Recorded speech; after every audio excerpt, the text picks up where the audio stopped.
Hello students, আমার চ্যানেলে তোমাদেরকে স্বাগত। শুরু করছি ক্লাস 12-এর থার্ড সেমিস্টারের একটি ফিলোসফি ক্লাস। তো দেখতে পাচ্ছ তোমাদের সামনে হচ্ছে রায় ও মার্টিন প্রশ্নবিচিত্রা ক্লাস 12 থার্ড সেমিস্টার। তো আমরা কিন্তু দর্শন অর্থাৎ ফিলোসফি এই চ্যাপ্টারটার এই সাবজেক্টটার কিন্তু আমরা অধ্যায়ভিত্তিক এমসিকিউ ক্লাস করছিলাম। যেমন আমরা ইতিহাস, ভূগোল, রাষ্ট্রবিজ্ঞান করছি, ঠিক তেমনি চলো আমরা ক্লাসটা শুরু করি। তো আমরা পড়ছিলাম দর্শনের এই চ্যাপ্টারটা দেহ মনের সমস্যা, ক্রিয়া প্রতিক্রিয়াবাদ ও সমান্তরালবাদ। তো এখান থেকে আমরা এতদূর পড়েছিলাম, এই পর্যন্ত আমাদের হয়েছিল ফোর্থ পর্ব। তো আজকে অধ্যায়ভিত্তিক এমসিকিউ ক্লাসের আজকে হবে পঞ্চম পর্ব, ঠিক আছে? পঞ্চম পর্ব, ফিফথ অধ্যায়।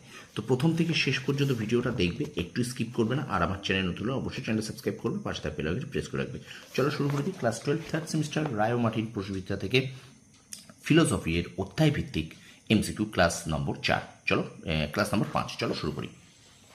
দেখো, মন হলো সচেতন দ্রব্য যার সারমর্ম হলো চেতনা।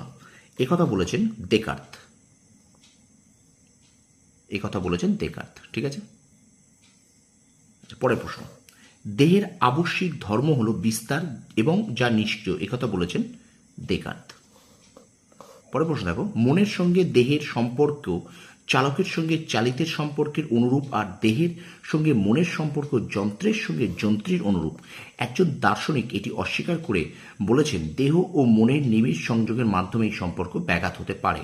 কে বলেছেন? দেকার্ত, ঠিক আছে? পরের প্রশ্ন দেখো, ক্রিয়া প্রতিক্রিয়াবাদ অনুসারে দেহ ও মনের মধ্যে কিরূপ সম্বন্ধ আছে? কার্যকারণ সম্বন্ধ আছে। দেহ ও মন হলো ঈশ্বরের তিনটি গুণ, এটি বলেছেন স্পিনোজা। দৈহিক পরিবর্তন মানসিক পরিবর্তনের কারণ, এটি বলেছেন দেকার্ত।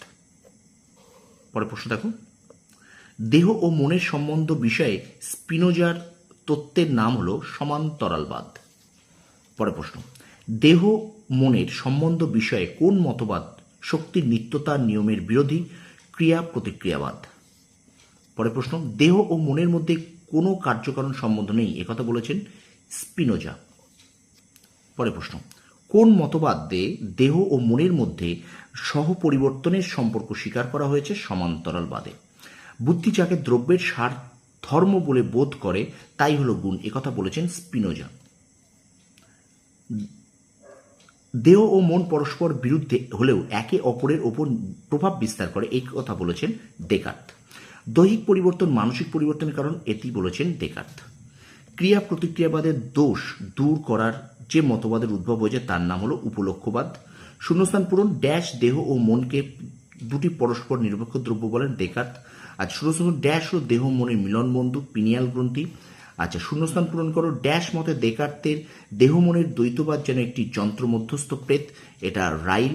পরে প্রশ্ন দেখো, শূন্যস্থান পূরণ, ড্যাশ মতানুসারে দৈহিক অবস্থা ও মানসিক অবস্থার মধ্যে কোনো কার্যকারণ সম্পর্ক নেই, এটা সমান্তরালবাদ, ঠিক আছে? পরে প্রশ্ন শূন্যস্থান পূরণ দেখো, দৈহিক ঘটনা কখনোই মানসিক ঘটনার কারণ হতে পারে না, একথা বলেছেন স্পিনোজা। আচ্ছা, দেহ ও মন একই জিনিসের দুটি দিক মাত্র, একথা বলেছেন স্পিনোজা। পরে প্রশ্ন, যে মতবাদে বলা হয় একটুখানি হ্যাঁ যে মতবাদে বলা হয় দেহ ও মনের মধ্যে কোনো ক্রিয়া প্রতিক্রিয়ার সম্পর্ক নেই, দেহ ও মন হলো পরস্পর নিরপেক্ষ, এই মতবাদটি হলো সমান্তরালবাদ। দেহ ও মন সম্পর্কে দ্বৈতবাদকে উত্থাপন করেন কে? দেকার্ত।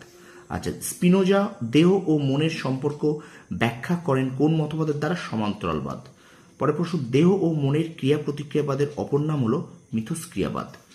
যে মতবাদ অনুযায়ী মানুষ ঘটনা ও দৈহিক ঘটনা পরস্পর সম্পর্ক কার্যকরণ সূত্রে আবদ্ধ, সেই মতবাদকে বলে ক্রিয়া প্রতিক্রিয়াবাদ, ঠিক আছে? সেই মতবাদকে বলে। আচ্ছা, প্রশ্ন আরেকবার পড়ছি, যে মতবাদ অনুযায়ী মানুষ ঘটনা ও দৈহিক ঘটনা পরস্পরের কার্যকরণ সূত্রে আবদ্ধ, সেই মতবাদকে বলা হয় ক্রিয়া প্রতিক্রিয়াবাদ। কোন মতবাদ অনুযায়ী দৈহিক ও মানসিক ঘটনার মধ্যে পারস্পরিক সংহতি থাকে? সমান্তরালবাদ।